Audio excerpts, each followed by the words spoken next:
Hermanos, muy buenos días. Vamos a dar inicio a nuestra escuela dominical y para ello, pues bueno, vamos a iniciar primero con una oración para que sea Dios guiándonos en esta hora. Acompáñenme a orar, hermanos. Padre Celestial, en esta hora queremos agradecerte por tu bondad. Gracias porque en medio de la dificultad podemos ver tu grande amor y misericordia en nuestras vidas. Y te rogamos, Señor, que esta enseñanza pueda ser buena para nuestros corazones. Sé tú guiándonos, Señor, a poder entender tu palabra y gracias por este tiempo. Bendice a cada uno de los que vamos a escuchar esta meditación y que pues la enseñanza pueda ser bien apropiada a nuestros corazones. En el nombre de Cristo Jesús, Señor nuestro. Amén.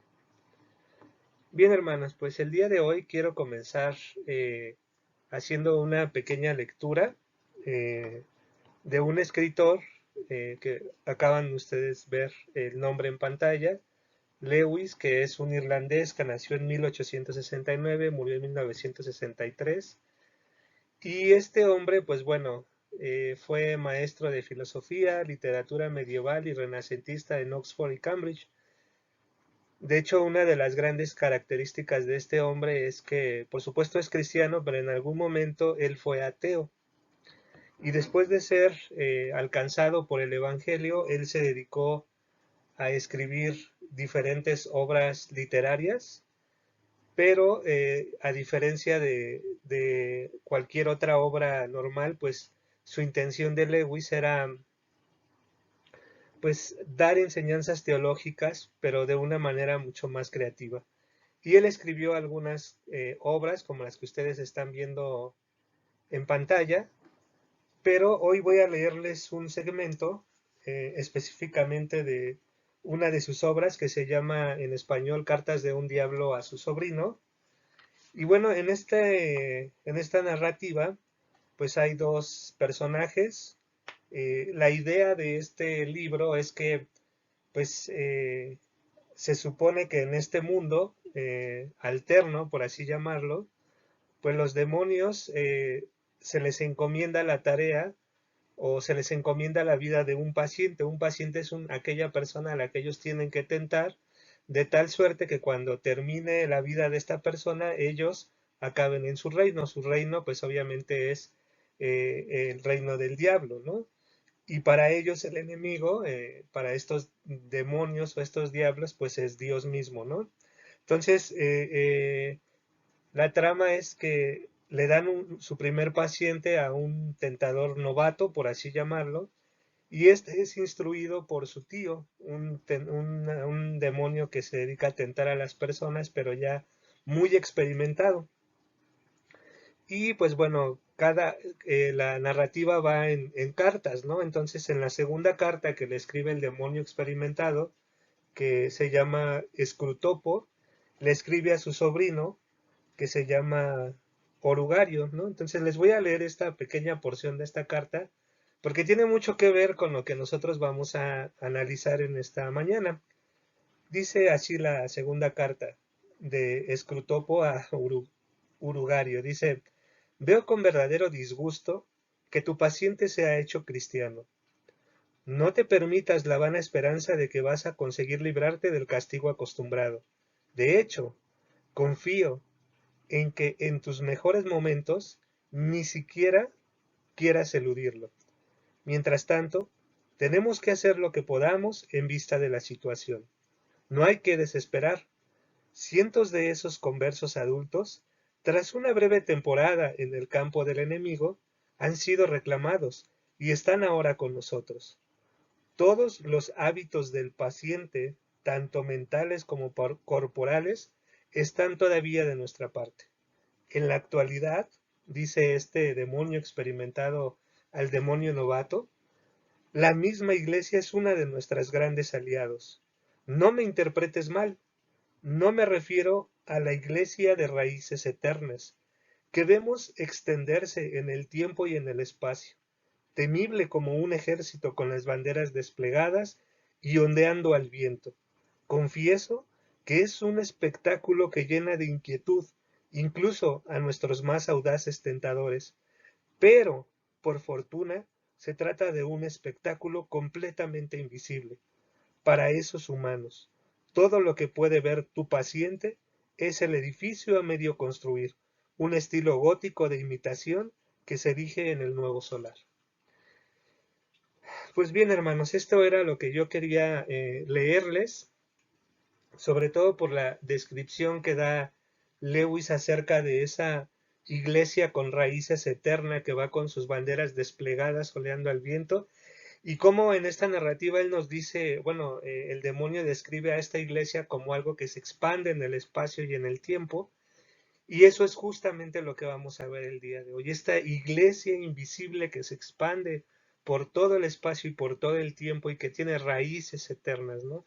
Como dice en la narrativa, este demonio dice, es un espectáculo aterrador, ¿no? Porque ellos, en este cuento, en esta historia, se supone que su máxima es llegar a que el paciente, como ellos le llaman, llegue a las garras de Satanás, ¿no? Entonces, bueno, pues vamos a dar lectura a los pasajes que vamos a leer el día de hoy, y esto pues solo nos sirve a manera de introducción, recordando un poco lo que veíamos la semana pasada y bueno, las 2 semanas anteriores, y específicamente ese momento donde el Señor se llena de ira y corre a los cambistas y corre a los vendedores. ¿Por qué?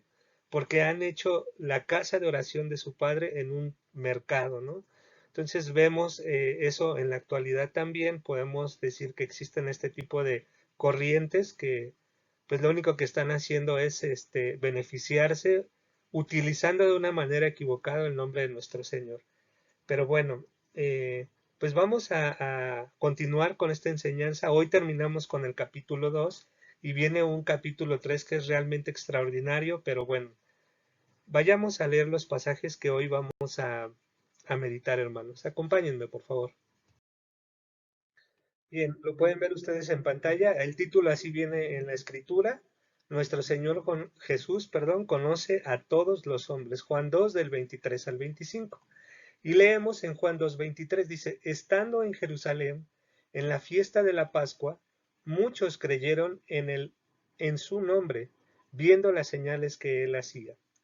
Pero Jesús mismo no se fiaba de ellos, porque porque conocía a todos. Versículo 25, y no tenía necesidad de que nadie le diese testimonio del hombre, pues él sabía lo que había en el hombre. Muy bien, hermanos, pues el día de hoy vamos a meditar estos 3 pasajes. Y bueno, a manera introductoria, pues podemos ver en el verso 23 que aparentemente, pues muchas personas habían creído en el nombre de Jesús por las señales que él estaba haciendo. Y cuando uno lee este pasaje, pues lo único que se le ocurre es decir, ay, qué bueno, ¿no? Que nuestro Señor tuvo impacto en su sociedad, pero solo Jesús conocía su corazón. Y como dicen los versos 24 y 25, él no se fiaba de ellos. Por eso es que el día de hoy vamos a ver las características de esta iglesia invisible, como se llama nuestra meditación del día de hoy. ¿Qué es una iglesia? ¿Cuáles son sus características? eh, ¿De qué otra forma se le conoce a la iglesia? Perdón, y las marcas de una verdadera iglesia. Son algunos de los conceptos que vamos a ver. Y por supuesto, ¿cómo saber si yo soy parte de esta iglesia? Yo creo que eso es algo muy importante, hermanos. Vamos a iniciar con nuestra enseñanza. Acompáñenme a la siguiente diapositiva. Muy bien, pues vamos a partir de qué es la iglesia, ¿no? Pues bueno, como leímos en Juan 2:23, pues en apariencia había muchas personas que habían creído en Jesús, y pues nosotros pudimos haber dicho, como ya lo mencioné, bueno, esto es algo bueno porque pues hay más personas que se van a ir a la eternidad. Y existe ese gran pero, ¿no? En el versículo 24, pero el Señor conocía a todos y no tenía necesidad de que nadie le dijera nada acerca del hombre porque él los conocía perfectamente.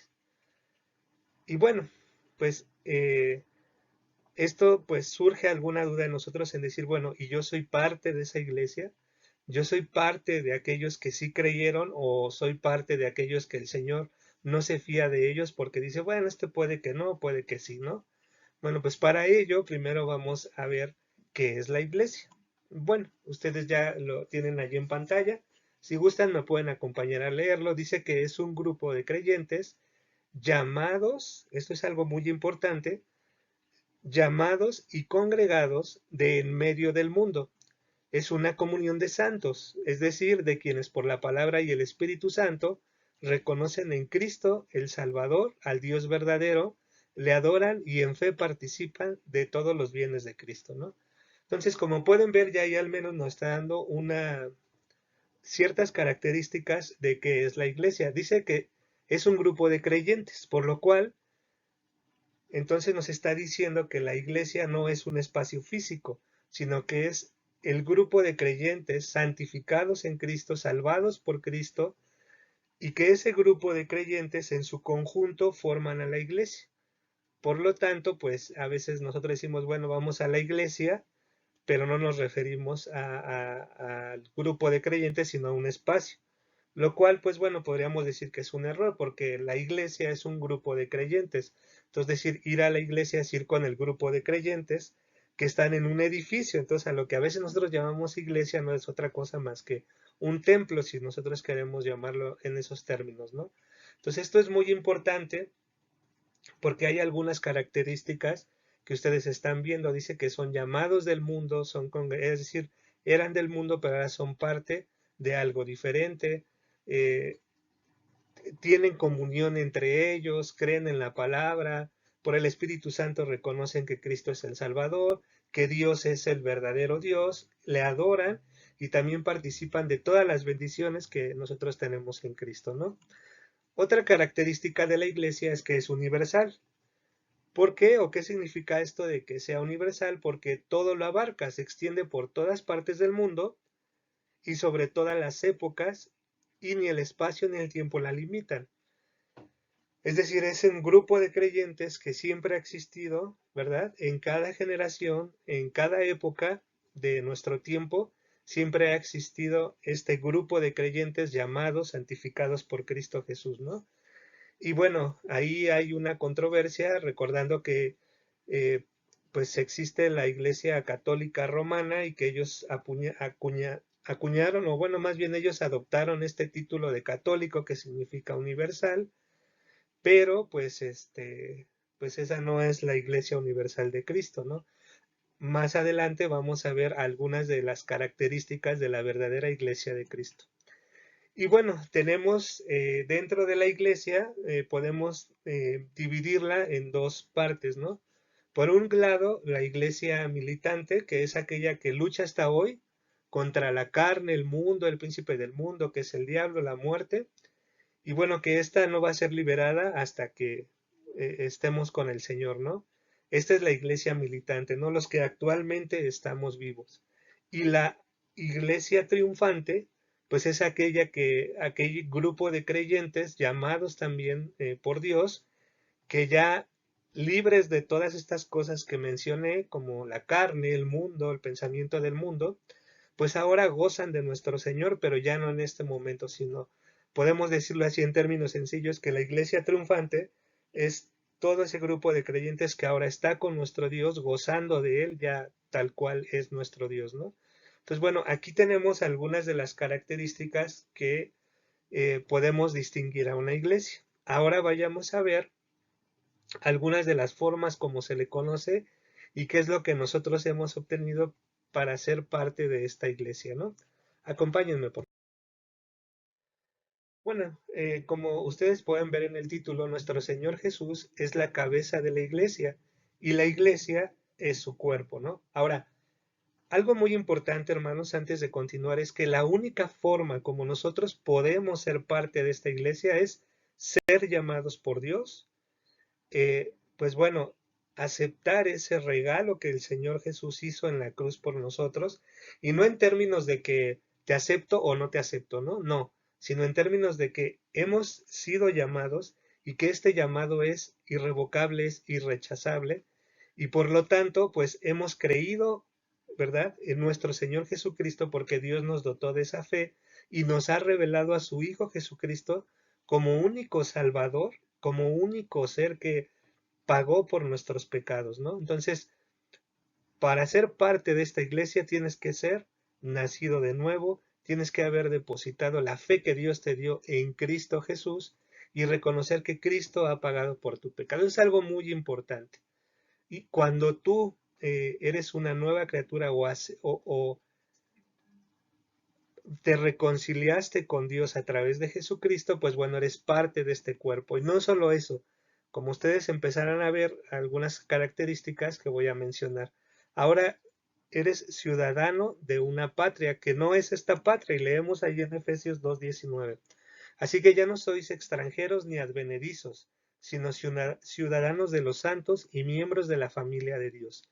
Es decir, antes eras extranjero, antes eras algo opuesto a lo que es Dios, pero ahora por Jesucristo fuiste hecho ciudadano, ¿verdad? Santo y algo todavía más importante, miembro de la familia de Dios, es decir, eres parte del círculo más cercano de Dios, ¿no?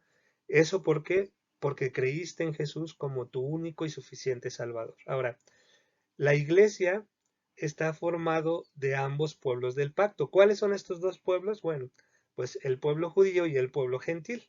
El pueblo gentil es todo el mundo, excepto los judíos, ¿no? Entonces, ahí en Efesios 2:14 nos dice, porque Él es nuestra paz, que de ambos pueblos hizo uno, derribando la pared intermedia de separación. Es decir, antes éramos llamados extranjeros, ajenos al pacto, porque el pacto le fue dado al pueblo de Israel. Pero en Cristo Jesús, Él derribó esas enemistades, Él derribó esas diferencias que había y en su cuerpo ahora solo hace un solo pueblo. Ya no son dos, sino ahora es uno. Y ese pueblo es su iglesia. Bueno, la iglesia ahora es la casa del Dios viviente. Y leemos allí en Primera de Timoteo 3:15 para que si tardo, le dice Pablo a Timoteo, sepas cómo debes conducirte en la casa de Dios, que es la iglesia del Dios viviente, columna y baluarte de la verdad. Nuevamente aparece aquí la palabra iglesia y ya vimos que iglesia es ese grupo de creyentes llamados, ¿no? Entonces aquí Pablo le está diciendo, debes de comportarte, conducirte con los creyentes de cierta forma, ¿no? Y aquí Pablo está diciendo que la iglesia es la casa de Dios. Somos columna y baluarte de la verdad. Eso es lo que ahora somos como parte de este cuerpo de Cristo, ¿no? La iglesia es la esposa de Cristo. Leamos ahí en 2 Corintios 11:2. Porque os celo con celo de Dios, pues os he desposado con un solo esposo para, para presentaros como una virgen pura a Cristo. Entonces, el Señor Jesús se sacrificó por nosotros y ahora toda esta iglesia, todo este cuerpo, somos la esposa de Cristo, ¿no? Es aquel que vino y pagó por nuestros pecados para que ahora nosotros podamos estar puros, sin mancha delante de Él cuando partamos de este mundo. Y bueno, pues la iglesia es el rebaño de Cristo, lo leemos ahí en Juan 10:11, dice el Señor Jesús, yo soy el buen pastor su vida da por las ovejas. Y justo eso es lo que lo que Jesús hizo por nosotros. Y bueno, pues estamos eternamente agradecidos por eso, porque ahora no solo estamos esperando cielos nuevos y tierra nueva, sino que ahora aquí en este mundo de obscuridad tenemos vida nueva, ¿no? Y es una vida que el Señor nos ha llamado abundancia y abundancia espiritual, no en términos económicos, una abundancia de paz y una abundancia que sobrepasa todo entendimiento, hermanos. Entonces, bueno, estas son algunas de las formas y de las cosas que hemos obtenido por la gracia de Dios al habernos llamados y ahora ser parte de su familia. ¿Y esto cómo lo obtuvimos? Repito nuevamente, a través de nuestro Señor Jesucristo. Vamos a la siguiente diapositiva, hermanos. Ok, hermanos, antes de continuar con las marcas de la iglesia verdadera, quiero leerles este pasaje en Romanos para que quede más claro cómo es que ahora nosotros somos parte del cuerpo de Cristo. Dice, pero ahora aparte de la ley se ha manifestado la justicia de Dios testificada por la ley y por los profetas, la justicia de Dios por medio de la fe en Jesucristo, para todos los que creen en Él, porque no hay diferencia por cuanto todos pecaron y están destituidos de la gloria de Dios, siendo justificados gratuitamente por su gracia mediante la redención que es en Cristo Jesús, a quien Dios puso como propiciación por medio de la fe en su sangre para manifestar su justicia a causa de haber pasado por alto en su paciencia los pecados pasados, con la mira de manifestar en este tiempo su justicia, a fin de que Él sea el justo y el que justifica al que es de la fe de Jesús. Esa es la forma como nosotros podemos ser parte de esta iglesia. Y ahora, ¿cómo reconocemos una iglesia verdadera? Bueno, pues vamos a ver tres marcas que nos hablan acerca de una iglesia verdadera. La primera, la predicación correcta de la palabra de Dios. Y para eso vamos a leer Efesios capítulo 2,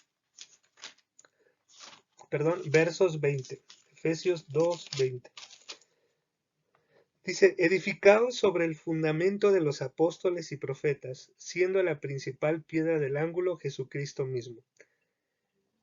Aquí como tal estamos, el apóstol Pablo le está diciendo a la iglesia de Éfeso, vete al fundamento de los apóstoles. ¿Cuál es el fundamento de los apóstoles?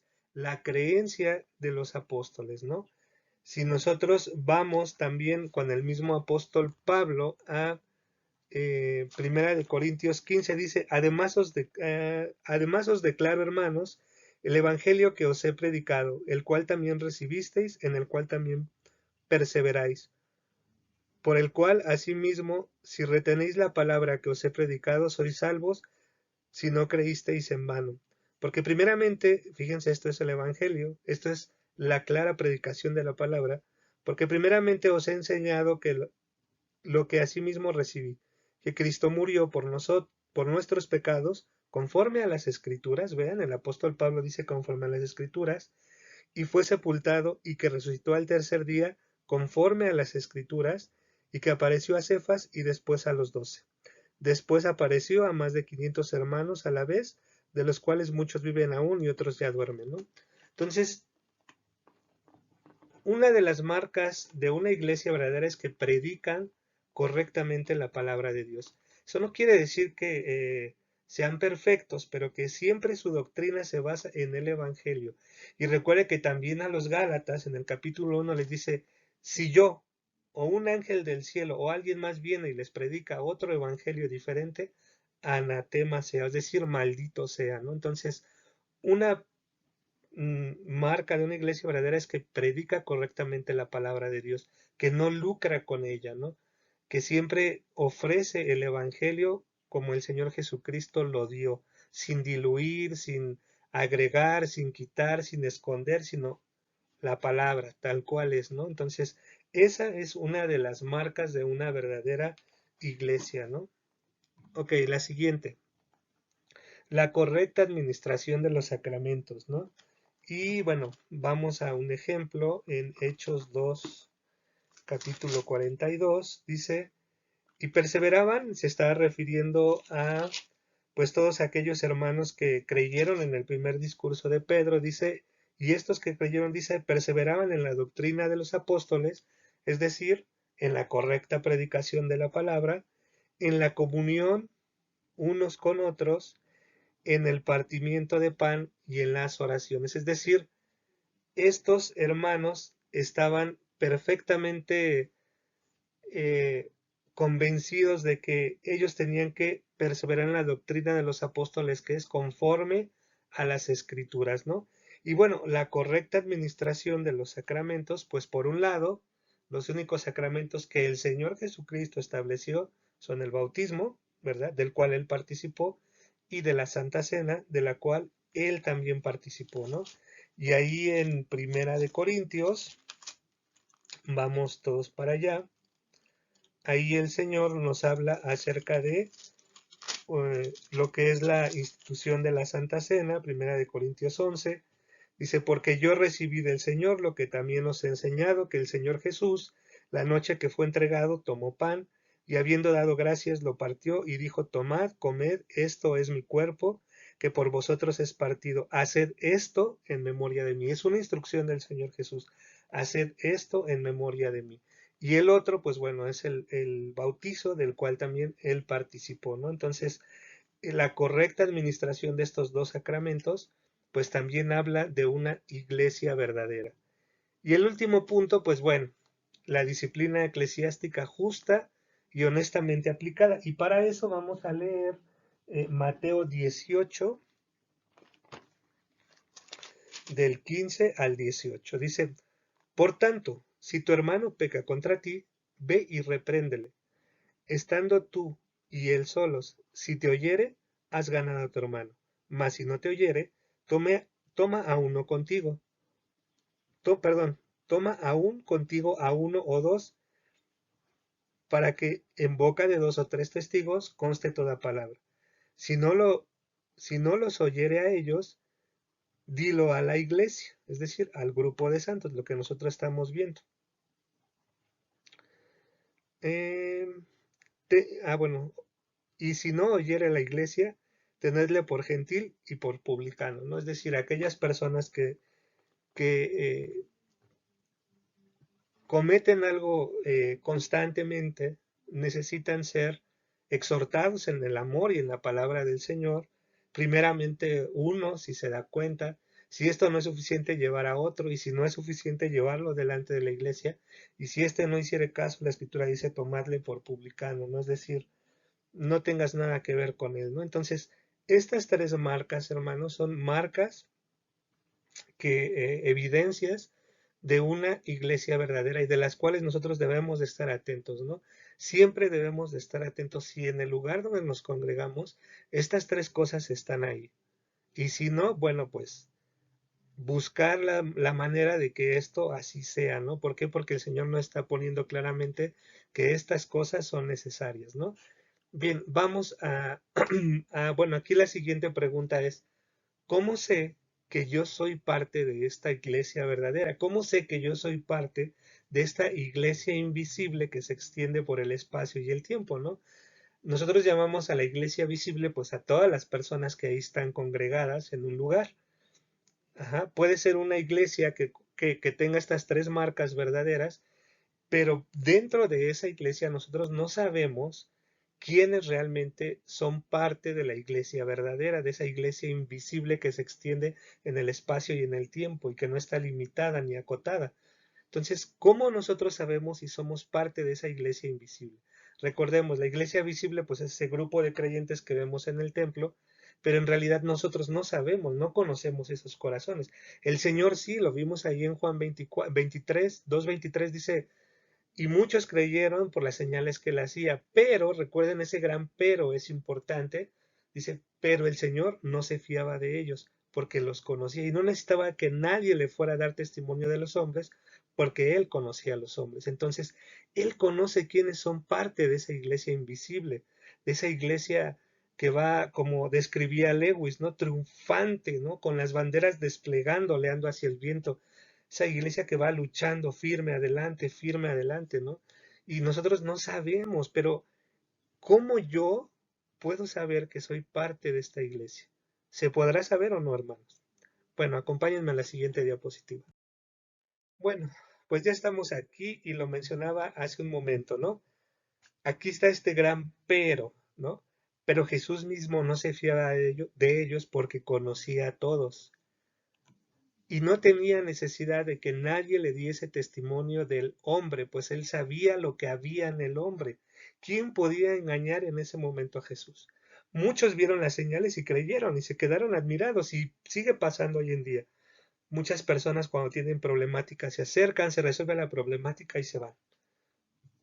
O muchos en un momento de emoción dicen, sí, voy a seguir adelante, pero un mes después ya no los volvemos a ver, ¿no? Entonces, ¿cómo puedo yo saber si soy verdaderamente de ese grupo de personas que va por el camino estrecho, ¿verdad? Como mencionaba nuestro pastor Emanuel la semana pasada. ¿Cómo sabemos si yo soy parte de este grupo? Pues la misma palabra, hermanos, nos da una respuesta contundente. Ahí en Romanos capítulo 8, si ustedes pueden leer todo este capítulo, sería algo extraordinario. Pero vean, yo voy a leer del 2, Romanos 8, versículos del 10 al 16. Dice, pero si Cristo está en vosotros, el cuerpo en verdad está muerto a causa del pecado, mas el espíritu vive a causa de la justicia. Y si el espíritu de aquel que levantó de los muertos a Jesús mora en vosotros, el que levantó de los muertos a Cristo Jesús vivificará también vuestros cuerpos mortales por su espíritu que mora en vosotros. Así que, hermanos, deudores somos, no a la carne, para que vivamos conforme a la carne. Porque si vivimos conforme a la carne, moriréis. Mas si por el espíritu hacéis morir las obras de la carne, viviréis. Porque todos los que son guiados por el Espíritu de Dios, estos son hijos de Dios. Vean, ahí está el primer punto. Porque todos los que son guiados por el Espíritu de Dios, estos son hijos de Dios. Es decir, son parte de esta iglesia invisible. Pues no habéis recibido el espíritu de esclavitud para estar otra vez en temor, sino que habéis recibido el espíritu de adopción por el cual clamamos Abba Padre. Y esto es otro indicio de que somos parte de esta iglesia invisible, que hemos recibido el espíritu de Dios. Y por último, el espíritu mismo, si ustedes leen, dice el espíritu escrito con la primera E, bueno, la E está con mayúscula, dice el espíritu mismo da testimonio a nuestro espíritu. Aquí espíritu está escrito con minúscula. Dice, de que somos hijos de Dios, de que somos parte de esta iglesia invisible. Entonces, ¿por qué Jesús no se fiaba, nuestro Señor Jesús, no se fiaba de estos hombres que aparentemente creyeron? Porque los conocía. Ellos no cumplían con estas características, ¿no? Ellos no eran guiados por el Espíritu de Dios. Ellos no habían recibido el Espíritu de Dios y tampoco el Espíritu de Dios daba testimonio a su espíritu de que eran hijos de Dios. Entonces, hermano, ¿cómo te puedes dar cuenta si tú eres parte de esta iglesia? Pues aquí Romanos 8 da estas tres características. Eres guiado por el Espíritu de Dios, has recibido el Espíritu de Dios y el Espíritu mismo, el Espíritu de Dios da testimonio a ti, te da testimonio a ti mismo de que eres hijo de Dios. Nosotros no podemos andar con como hoy para detectar la temperatura, que te ponen una pistolita y ya te dicen, su temperatura es de 36, 34, 35. Nosotros no podemos andar con una pistolita y apuntando a las personas y, este sí es parte de la iglesia invisible. ¿Por qué? Porque nosotros no tenemos la característica de nuestro Señor Jesús de que Él conocía todo lo que hay en el hombre, en el interior, ¿no? Entonces, claramente la Escritura dice que todo, absolutamente es todo lo que nosotros somos, está de una forma transparente, de una manera clara delante de los ojos de Dios. No hay nada que le podamos ocultar. Recordando al salmista cuando decía, ¿a dónde huiré de tu presencia? ¿Dónde me podré esconder de ti? Pues se fue a los lugares más extremosos donde según él podría esconderse y no hubo un lugar donde él podría esconderse del escudriño de nuestro Señor Jesús, ¿no? Entonces, hermanos, pues esta es una enseñanza para que nosotros nos analicemos. No vaya a ser que cuando sea el momento, pues el Señor nos diga, nunca te conocí, aléjate de mí, ¿no? ¿Cómo sé que yo soy hijo de Dios? Nuevamente lo repito. Porque soy guiado por el Espíritu de Dios, porque he recibido el Espíritu de Dios y porque el Espíritu de Dios da testimonio a mi espíritu de que soy su hijo. Como se podrán dar cuenta, pues eso es algo que únicamente yo sé, ¿no? Pero obviamente nosotros no vamos a decir este sí y este no, pero hay cosas que identifican a un hijo de Dios, ¿no? Entonces, seguramente habrá la ocasión para hablar de estas cosas, de estas características que nos pudieran dar una pista de quién es un hijo de Dios y quién no, ¿no? Entonces, resumiendo, hermanos, para ser parte de la iglesia, tuviste que ser llamado por Dios y Él te dio la fe para que tú pudieras creer en Jesús como tu único y suficiente Salvador a causa del pecado que todos hemos cometido. ¿Cómo sé que ya como hijo de Dios realmente soy parte de esta iglesia invisible? Lo vuelvo a repetir. He recibido el Espíritu de Dios, soy guiado por su Espíritu y su espíritu da testimonio a mi espíritu de que soy su hijo. Esa es la única manera de que podamos entender esto, hermanos. Pues bueno, hasta aquí la enseñanza. Traté de hacerlo muy rápido porque es mucha información, pero yo espero que con esto ustedes puedan tener ya lo necesario para poder hacer la actividad, la dinámica que van a ver a continuación. Y pues bueno, les agradezco mucho su tiempo y vamos a orar para darle gracias a Dios por este momento. Padre Celestial, pues gracias te damos porque pues solamente por tu gracia es que ahora somos parte de esta iglesia. Te suplicamos que en tu amor y en tu misericordia permitas que podamos honrarte y glorificarte, Señor, y que también pues seamos instrumentos útiles en tus manos. Gracias por tu bondad, Señor, y pues ayúdanos a seguir creciendo para gloria y honra de tu nombre. Y bendice, Señor, a tu pueblo. Seguimos rogando por aquellos hermanos en la fe, como el caso de pues nuestro hermano David Espinosa y su familia, nuestro hermano Héctor Vázquez y su familia, nuestro hermano Carlos Illescas, que ahora está teniendo dificultades. Tú los conoces, Señor, están delante de ti. Y todos aquellos hermanos, Señor, que están también padeciendo los estragos de esta enfermedad y que tal vez por alguna u otra causa no nos hemos enterado, te suplicamos que tú les bendigas, que tú les fortalezcas y les guardes, Señor, y que pues tú les saques adelante. Eso es nuestro anhelo, Señor, pero tú tienes la última palabra y cumple tu voluntad en sus vidas. Gracias por este tiempo en el nombre de Cristo Jesús. Amén. Hermanos, muchísimas gracias y que tengan un día bendecido. Hasta pronto.